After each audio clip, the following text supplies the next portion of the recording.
Respublikasi davlat bayrog'i 1991 yil 18 noyabrda O'zbekiston Respublikasi Oliy Kengashining navbatdan tashqari o'tkazilgan 7-sessiyasida qabul qilindi. Bayrog'imizdagi qizil yo'llar bu har bir tirik jonning qon tomirida urib turgan hayotiy kuch, hayot ramzidir. Bayrog'imizdagi yashil rang esa ne'mat va orom baxsh tabiat timsoli.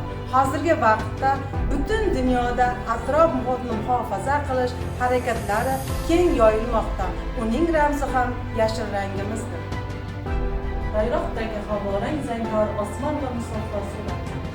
Moviy havorang sharqda azaldan qadrlanadi. Vaqtida Amir Temur ham o'z bayrog'iga bu rangni tanlagan. Oq rang tinchlik va poklik timsolidir. Bayroqdagi oq rang O'zbekiston Respublikasi tanlagan yo'lning musaffo va charog'on bo'lishi uchun yaxshi niyat ramzidir. Bayrog'imizdagi yarim oy musulmon dunyosi ramzi sifatida qabul qilingan, yangilanish, o'sish va mustaqillik g'oyasini bildiradi. O'zbek xalqining tarixiy an'analari va e'tiqodi bilan bog'liq timsol. Undagi 12 yulduz, 12 oy, yil, fasllar va vaqt davomiyligini bildiradi. Qadimiy 12 hayvonli taqvimga ishoradir. Butun xalqning taraqqiyoti sari intilishi yorug' kelajak ramzidir.